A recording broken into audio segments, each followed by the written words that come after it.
हिंदुस्तान दुनिया की चौथी बड़ी अर्थव्यवस्था है। भारत सेना की ताकत के लिहाज से चौथी बड़ी पोजीशन रखता है। चंद्रयान को लेकर अपना मिशन हम कामयाब बना चुके हैं। गगनयान के सपने के साथ भारत के लाल ग्रुप कैप्टन शुभांशु शुक्ला इस समय अंतर्राष्ट्रीय स्पेस स्टेशन में अपने कदम रख चुके हैं। दुनिया का कोई ऐसा क्षेत्र नहीं जहां पर भारत की धमक सुनी नहीं जा रही हो। भारत ने खुद के लिए 2047 तक विकसित राष्ट्र का लक्ष्य रखा है, लेकिन कामयाबी के नए नए कीर्तिमानों के बीच कुछ ऐसी तस्वीरें भी सामने आ जाती हैं जो सोचने पर विवश कर देती हैं कि क्या वास्तव में हिंदुस्तान का एक चेहरा जातीयता के जकड़न में मानवीयता को भूल जाता है। सामाजिक भेदभाव की तस्वीरों में राजनीति अपने लिए रंग ना ढूंढे, यह भला कैसे हो सकता है। वोट के लिए समाज को बांटने वाली सियासत को हवा देने का काम भी जारी है। आज जनहित की कवर स्टोरी हमारे समाज का स्याह सच है। लेकिन क्या जो दिख रहा है, जो सोशल मीडिया पर खबरें वायरल हैं, वही अंतिम सत्य है या फिर कहानी दरअसल कुछ और है। हर सिक्के के दो पहलू होते हैं, उसी तरह हमारी कहानी के इस सिक्के का पहला पहलू है जात न पूछो साधु की। दो तस्वीरें आपकी टीवी स्क्रीन पर रखते हैं। पहली तस्वीर 21 जून की है, जब उत्तर प्रदेश के इटावा में यादव कथावाचकों पर जुल्म की इंतहा कर दी गई। उनके बाल काटे गए, उनके साथ ओछा व्यवहार किया गया, उन्हें मारा पीटा गया, नाक रगड़वाई गई, कथा के मेजबानों के पैर पकड़कर माफी मंगवाई गई। इन कथावाचकों के साथ और क्या क्या हुआ, उन्हीं की जुबानी आगे आपको सुनाएंगे। लेकिन अभी आप आज यानी 26 जून की सबसे नई तस्वीर देखिए, जब इस मामले में जातीय उफान चरम पर पहुंच गया। इटावा में अहिर रेजिमेंट नाम के जातीय संगठन ने विरोध प्रदर्शन के नाम पर उपद्रव की कोशिश की।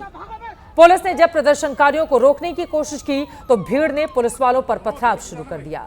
उनकी गाड़ियां तोड़ दी, पुलिस वालों के साथ अभद्रता की गई, गाली गलौज की गई। हालांकि जल्द ही बड़ी तादाद में बड़े अधिकारियों के साथ पुलिस वाले मौके पर पहुंचे, तब जाकर हालात संभल पाया। उपद्रवियों को हिरासत में ले लिया गया है, तब जाकर माहौल शांत हो सका। प्रशासन की इजाजत के साथ शांतिपूर्ण विरोध प्रदर्शन का अधिकार सभी को है, लेकिन कानून तोड़ने का हक किसी को नहीं। जिन लोगों ने पथराव किया उन पर कार्रवाई होना लाजिमी है, लेकिन जातीय कीचड़ में सनी इस भीड़ ने जो किया वो कामयाबी के नए नए कीर्तिमान गढ़ रहे भारत के दामन पर किसी बदनुमा दाग जैसा है। जबरन बाल काटे गए, शरीर के साथ अभद्रता की गई, कुछ तस्वीरें ऐसी हैं जो हम दिखा भी नहीं सकते। जबरदस्ती भीड़ के पैर छूने को मजबूर किया गया। ये तस्वीरें सभ्य समाज के मुंह पर करारा तमाचा हैं। ये तस्वीरें देखकर सिर शर्म से झुक जाता है। कबीरदास कह गए हैं, जाति न पूछो साधु की, पूछ लीजिए ज्ञान, मोल करो तलवार का, पड़ा रहन दो मयान। जैसे एक तलवार का महत्व उसकी धार से होता है, न कि उसके मयान से, इसी प्रकार एक साधु का महत्व उसके ज्ञान से होता है, न कि उसकी जाति से। साफ है, किसी व्यक्ति का महत्व उसकी जाति या जन्म से नहीं, बल्कि उसके ज्ञान और गुणों के आधार पर ही तय किया जाना चाहिए। लेकिन जातीय कुंठा में डूबी इस अंधी भीड़ के लिए कबीरदास जैसे प्रकांड विद्वान की बातें भी सिर के ऊपर से ही गुजर जाएंगी। इन पर कबीर की सीख के असर की उम्मीद करना बेमानी है। संत कबीर रैदास ने भी कहा था, ऊंचे कुल के कारण ब्राह्मण कोय न होए, जऊ जाने ही ब्रह्म आत्मा, रैदास कही ब्राह्मण सोए। आसान शब्दों में समझें तो मात्र ऊंचे कुल में जन्म लेने के कारण ही कोई ब्राह्मण नहीं कहला सकता। जो ब्रह्मात्मा को जानता है वही ब्राह्मण कहलाने का अधिकारी है। लेकिन खुद की जाति को ऊंचा और दूसरे को नीच मानने वाले लोग भला कबीर और रैदास को क्या समझेंगे। ऐसे लोगों के दिमाग में तो हर पल जाति की सोच हावी रहती है। तभी इटावा के दांदरपुर गांव में यादव कथावाचकों के साथ अत्याचार की सारी हदें पार कर दी गई। जात छुपाई, मैंने कोई जात नहीं छुपाई, हम तो जात बता रहे हैं यादव। आपको ये दंड देना पड़ेगा ब्याज का, हम नहीं बताओ। बोले 30,000 रुपये लगेंगे, फिर 25,000 रुपये दिए। एक जंजीर थी, उन्होंने वो पहले मेरी ले ली, एक अंगूठी ले ली, उसके बाद मारपीट भी की। हमें पता चलता है कि तुम चमार हो, हमने कहा नहीं हम चमार नहीं, हम यादव हैं। ज़्यादा मारा, इसके बाद चोटी काट ली, सर सामान सब रख लिया, पैरों से नाक रगड़वाई, फिर पेशाब छिड़कवाई। 22 का मूत्र जो है लेकर के बाहर से मतलब जो आई, बोले कि मूत्र छड़का, बोले कि अब तुम पवित्र हो। अब ब्राह्मण की कारण जो है नारी से आपको मूत्र छिड़क दिया गया, अब तुम ब्राह्मण हो गए।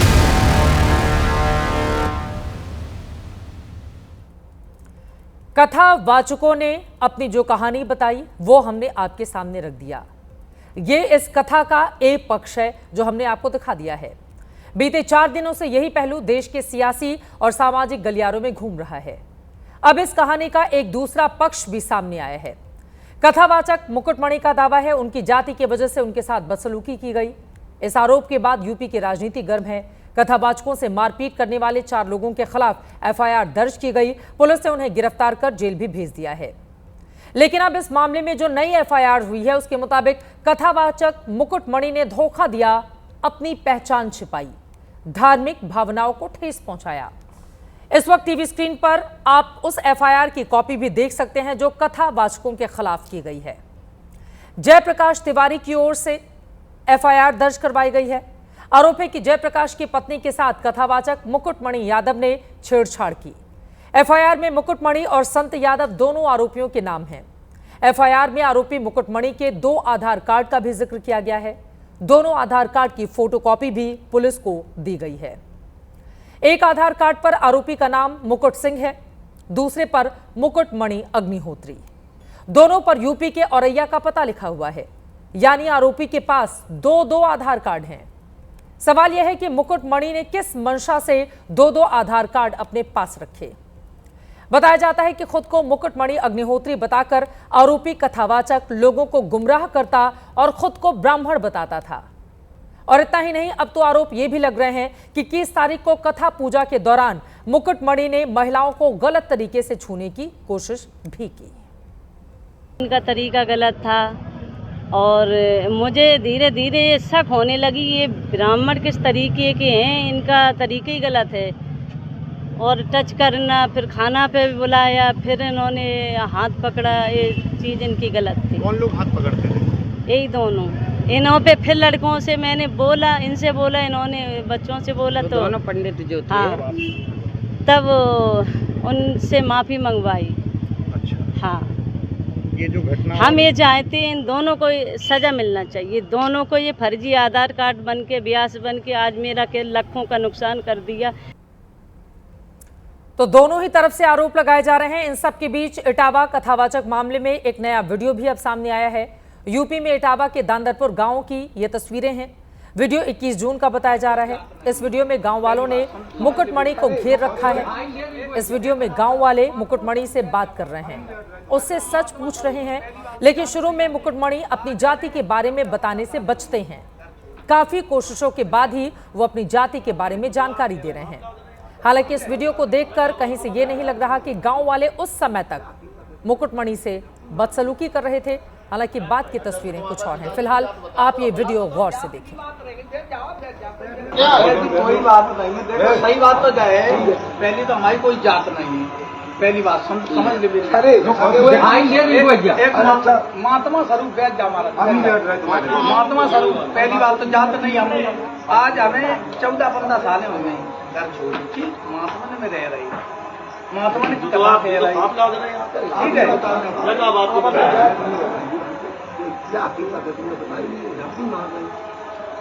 अच्छा, तो तुम्हारे पिताजी की जात बता दो। अब ये बताओ, जात की बात रहेगी, जाओ मन ही नहीं लग रहा। अरे अरे आपकी बात है, यादव का शुद्ध नहीं अर्जन को शरीर करनी बात है। इस मामले ने जातीय सियासी रंग तब लिया जब यूपी के पूर्व सीएम अखिलेश यादव ने अपने स्वजातीय कथावाचक के पक्ष में मोर्चा संभाला। 23 जून को अखिलेश यादव ने सोशल मीडिया एक्स पर पोस्ट करके इटावा कथावाचक कांड को लेकर बीजेपी पर सवाल उठाए। इस घटना को पीडीए के मान सम्मान से जोड़कर आंदोलन की धमकी दी। अगले दिन 24 तारीख को अखिलेश यादव ने कथावाचक मुकुटमणि और दूसरे कथावाचक संत यादव को लखनऊ में पार्टी दफ्तर बुलाया, आर्थिक मदद की। तस्वीरें खुद अखिलेश यादव की ओर से सोशल मीडिया पर साझा की गईं और साथ में लंबा चौड़ा पोस्ट करके बीजेपी को खरी खोटी सुनाई गई। आज फिर अखिलेश यादव ने लखनऊ में बीजेपी को विभाजनकारी राजनीति करने वाली पार्टी बताकर हमला किया, सीएम पर सीधे निशाना साधा। तो अभी तक क्या सो रहे थे मुख्यमंत्री जी? जब जगना था तब जगे नहीं, सब मर गए, वहां जेल चले गए लोग, अपमानित हो गए। बताओ 16 साल की उसकी चुटिया कट गई। 16 साल कितना समय लगता है? 16 साल की चुटिया कट गई, इतना दुखी था बेचारा वो। अब बताओ किसी चुटिया काट दो तो कैसा महसूस होगा आपको? बाल काट दो, वो तो बात हम कह नहीं रहे हैं कि कैसे पवित्र किया गया। बताओ अगर ये बात सच है तो काहे कि हम विश्वगुरु हैं? क्या आपको ये लगता है दुनिया ये नहीं देख रही आपकी? क्या दुनिया नहीं देख रहा? दुनिया के लोग बैठे हुए नहीं देख रहे ये सब चीजें? दुनिया के लोग देख रहे हैं कि भारत में क्या हो रहा है। तभी तो ट्रम्प जी से बार बार खाते हो आप डांट। अगर ट्रम्प जी को पता लग जाए इटावा में ऐसा हुआ है तो समझ लो क्या होगा। अखिलेश यादव ने मुख्यमंत्री को घेरा तो जवाब देने डिप्टी सीएम केशव प्रसाद मौर्य आए। कथावाचक से अभद्रता की निंदा की, लेकिन अखिलेश पर जाति की राजनीति करने का आरोप भी मढ़ दिया। जिन लोगों ने श्रीमद् भागवत कथा के लिए व्यासपीठ पर जो विराजमान थे, उनका व्यासपीठ में आचार्य के रूप में सम्मान होना चाहिए। अगर उनका किसी ने सम्मान नहीं किया तो गलत किया है। जिन लोगों ने गलत किया उनके खिलाफ कार्रवाई होगी। लेकिन श्री अखिलेश यादव जी ने जो एक श्रीमद् भागवत कथा कहने वाले आचार्य का सम्मान करना चाहिए, उसे केवल अपनी जाति की सीमा में ला करके पहुंचा दिया। अब पूरी तरह से इस विवाद ने जाति का रंग ले लिया है। यादव जाति से जुड़े संगठन के नेता और ब्राह्मण जाति के संगठन से जुड़े नेता आमने सामने आ चुके हैं। अपनी जात क्यों छुपाई आपने? आप यादव थे तो आपको यादव लिखना चाहिए था। आपको अपनी जाति पर गर्व नहीं है क्या? आप क्यों ब्राह्मण बन रहे हैं भाई? क्या जरूरत है आपको ब्राह्मण बनने की? और ब्राह्मण बन रहे हो तो फिर आप परिवर्तन करो, संस्कार ग्रहण करो। जाति को लेकर अब जिस तरीके का उन्माद और जिस तरीके का तनाव पैदा किया जा रहा है, और खास तौर पर हम कहेंगे दलित और पिछड़े और यादव समाज को टारगेट बनाया गया है। उधर यूपी के मंत्री और सुहेलदेव भारतीय समाज पार्टी के अध्यक्ष ओम प्रकाश राजभर ने एबीपी न्यूज से इस पूरे मामले पर बातचीत की। घटना की निंदा करते हुए दो आधार कार्ड रखने के मामले में आरोपी कथावाचक पर कार्रवाई की बात कही है। इसमें संविधान है, कानून का राज है। अगर गलत उन्होंने किया तो थाने में जाकर के शिकायत करते, तहरीर देते, पुलिस उसकी जांच करती, उनके खिलाफ कानूनी कार्रवाई होती। रही बात कि दो आधार कार्ड, एक व्यक्ति को 2 आधार कार्ड रखने का अधिकार नहीं है। उस आधार पे तो निश्चित है कि आपके फराडगिरी 420 का मुकदमा तो पंजीकृत होगा। जब सबको एक आधार कार्ड बनाने की इजाज़त है, आप 2 क्यों बनाए हैं? एक तो ये इशू है। तो अब इस इशू को लेकर के अगर कोई तुल पकड़े तो क्या किया जा सकता है? अब भाई जब एक ही नाम से 2 बना हुआ है और वो दे रहे हैं, वहाँ जांच हो रही है, जांच में पाया जा रहा है, तो वही ना हम लोग जानते हैं कि हम लोग तो जांच में गए नहीं थे। ये मामला काफी आगे बढ़ चुका है। उधर कल की पीठ के पीठाधीश्वर धर्मगुरु आचार्य प्रमोद कृष्णम ने इटावा की घटना को लेकर बड़ा बयान दिया है। उन्होंने कहा कि कथा करने वाला हर व्यक्ति ब्राह्मण होता है। यह घटना सनातन और योगी को बदनाम करने की साजिश है। वहीं शंकराचार्य स्वामी अविमुक्तेश्वरानंद ने इस घटना को राजनीतिक रंग देने पर सवाल उठाए हैं। देखिए, घटना दुर्भाग्यपूर्ण है, सनातन धर्म को बदनाम करने वाली है और ऐसा लगता है कि जानबूझ करके कारित की गई है। ये हुई घटना नहीं है, ऐसा लगता है कि जानबूझ करके की गई है। इसका कोई राजनीतिक निहितार्थ है, क्योंकि घटना हो जाने में भी दिखाई दे रहा है वो। और जैसे कि ब्राह्मणों ने बुलाया तो पहले ही उनको जाति के बारे में कन्फर्म हो जाना चाहिए कि ये वक्ता किस जाति के हैं, तो पहले क्यों नहीं उन्होंने पक्का किया? शास्त्रों में लिखा है ब्रह्म जानाति सा ब्राह्मणा, जिसे ब्रह्म का बोध हो गया, जो ब्रह्म को जानता है वो ब्राह्मण है जी। जात पात पूछे नहीं कोई, हरि को भजे सो हरि को होई। हरि अनंत हरि कथा अनंता, गा वहीं सुनई विविध सब संता। तो जो हरि भगवान की कथा गाता है, भगवान की कथा सुनता है, इसका मतलब वो ब्रह्म को जानता है, उसे ब्रह्म का बोध है। जिसे ब्रह्म का बोध है वो ब्राह्मण है। ये जो इटावा की घटना है, ये तो एक साजिश है। और योगी आदित्यनाथ जी के इस कार्यकाल पर कीचड़ उछालने का काम कर रहे हैं। इस घटना के हर पहलू को देखने के बाद अब आपके मन में सवाल होगा कि शुद्ध रूप से ये मामला बदसलूकी और फरेब का है, तो फिर इस पर इतनी ज्यादा सियासत क्यों हो रही है, सियासी रोटी क्यों सेकी जा रही है? तो जवाब अब आपके सामने रखते हैं। यूपी और बिहार उत्तर भारत के दो ऐसे राज्य हैं जहां की राजनीति शुद्ध रूप से जाति के आसपास घूमती है। बिना जाति की चर्चा के यहां की राजनीति अधूरी है। बिहार में कुछ ही महीनों के बाद विधानसभा के चुनाव होने हैं और उत्तर प्रदेश में 2027 में, जिसमें ज्यादा वक्त बाकी नहीं रह गया है। ऐसे में इस घटना को जातीय समीकरण से भी जोड़कर देखा जा रहा है। 2027 की यूपी की पिच तैयार करने की बात कही जा रही है। सबसे पहले यूपी का मामला है तो यूपी का जातीय गणित आपके सामने रखते हैं। सवर्ण यहां 18% हैं, ओबीसी की आबादी 42%, दलित 21%, मुस्लिम आबादी 19% है। सवर्णों के वोट बैंक पर पिछले 10-15 सालों से बीजेपी की एक तरफा पकड़ है। ओबीसी की बात करें तो इस समूह का वोट बटा हुआ है। मौजूदा वक्त में समाजवादी पार्टी और एनडीए की बराबर की पकड़ इस ओबीसी वोट बैंक पर जरूर है। जहां तक ब्राह्मण और यादव का सवाल है तो दोनों की आबादी आंकड़ों में बराबर है। यूपी में ब्राह्मण भी 10% हैं, यादवों की संख्या भी 10% ही है। मौजूदा वक्त में योगी आदित्यनाथ यूपी के सीएम हैं जो ठाकुर बिरादरी से आते हैं, जबकि ब्राह्मण समाज के ब्रजेश पाठक डिप्टी सीएम है। अखिलेश यादव मौजूदा सरकार पर लंबे समय से यह आरोप लगाते हैं कि ब्राह्मणों के साथ वो भेदभाव करती है। ब्राह्मण वोट बैंक को अपने पाले में करने के लिए अखिलेश यादव ने विधानसभा में नेता प्रतिपक्ष माता प्रसाद पांडे को बना दिया। आपको यह भी बताते चले कि 2022 के चुनाव में सबसे ज्यादा जिस जाति के विधायक जीत कर आए थे वो ब्राह्मण जाति के थे। एनडीए से 46 ब्राह्मण विधायक बने, समाजवादी पार्टी से 5 बने। जहां तक यादव समाज की बात है तो एनडीए के 3 यादव विधायक हैं, जबकि समाजवादी पार्टी में 24 यादव विधायक 2022 में जीतकर विधानसभा पहुंचे। ऐसा नहीं है कि ब्राह्मण वोट परंपरागत रूप से बीजेपी का कोर वोटर रहा हो।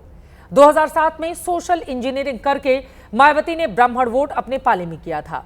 नतीजा ये रहा कि बीएसपी बम्पर बहुमत से सत्ता में आई थी। इससे पहले और बाद के हर चुनाव में ब्राह्मण वोटर सरकार बनाने में अहम भूमिका निभाते रहे हैं। 2012 में जब अखिलेश सीएम बने तब चुनाव में समाजवादी पार्टी ने 45 ब्राह्मणों को टिकट दिया था, जिनमें से 21 जीत कर आए थे। 2017 में मोदी लहर के बाद ब्राह्मण बीजेपी के साथ आ गए। सीएसडीएस के मुताबिक 2017 में ब्राह्मणों के 83% वोट बीजेपी को और 7% समाजवादी पार्टी को मिले थे। 2022 में ब्राह्मणों के 89% वोट एनडीए को गए। समाजवादी पार्टी को 6% ब्राह्मणों ने तब वोट किया था। 2017 में यादवों के 10% वोट ही बीजेपी को मिले, 68% वोट समाजवादी पार्टी को मिले थे। 2022 में यादवों की बात करें, 12% यादव ने बीजेपी को, जबकि 83% ने समाजवादी पार्टी को वोट किया था। यादव वोट परंपरागत रूप से समाजवादी पार्टी का माना जाता है। यही वजह है कि कथावाचक के इस विवाद को जातीय रंग देकर यूपी की राजनीति को गरमाने की कोशिश की जा रही है। 2027 की पिच को सेट करने की यह बड़ी तैयारी है। उत्तर प्रदेश और देश की राजनीति में जाति वो चाशनी है जिसमें वोट बैंक की बूंदें मिलाकर सत्ता के लड्डू बनाए और खाए जाते हैं। ऐसे में बहुत हद तक मुमकिन है कि सियासी फायदे के लिए इटावा के मुद्दे को उछाला जा रहा हो, क्योंकि इस देश में ऐसे कई गैर ब्राह्मण कथावाचक हैं जिन्हें बड़ी संख्या में हर जाति के लोग सुनने के लिए पहुंचते हैं, ये जानते हुए भी कि वो ब्राह्मण जाति से ताल्लुक नहीं रखते। इनमें सबसे बड़ा नाम मोरारी बापू का है। इनकी राम कथा देश विदेश में लाखों लोग सुनते हैं। इन्हें सुनने वालों में हर वर्ग हर जाति के लोग शामिल हैं। मोरारी बापू की सादगी और विद्वता की कोई जातिगत सीमा नहीं है। उत्तर प्रदेश में ही ऐसे कई कथावाचक हैं जो ब्राह्मण नहीं हैं। इनमें बड़ा नाम आचार्य मनोरमा सेन यादव का है, जो श्रीमद् भागवत महापुराण और रामकथा कहती हैं। इनके कथाओं के यूट्यूब वीडियो को लाखों लोग देखते हैं। यादव समुदाय से होने के बावजूद आचार्य मनोरमा को हर वर्ग का सम्मान हासिल है। गैर ब्राह्मण कथावाचकों में एक और बड़ा नाम नीलम यादव शास्त्री का है, जो एक लोकप्रिय कथावाचक हैं जिनके भजन और कथाएं विशेष रूप से महिलाओं में काफी लोकप्रिय हैं। इनके कथाओं में भारी भीड़ उमड़ती है। ऐसे ही एक और कथावाचक हैं हेमराज सिंह यादव। कॉमेडी और भक्ति का अनूठा मिश्रण करने वाले इस कथावाचक के वीडियो सोशल मीडिया पर वायरल रहते हैं। इनकी कथाओं में भी हर वर्ग के लोग शामिल होते हैं। यूपी के ही बरेली के डॉक्टर ब्रजेश यादव जो सर्जन होने के साथ साथ कथा वाचन भी करते हैं, रामचरितमानस की प्रतियां बांटते हैं। वो नवजात शिशुओं के कानों में राम भक्त बनने का संदेश देते हैं। छुआछूत और जाति पात भारतीय सनातन समाज के लिए अभिशाप है।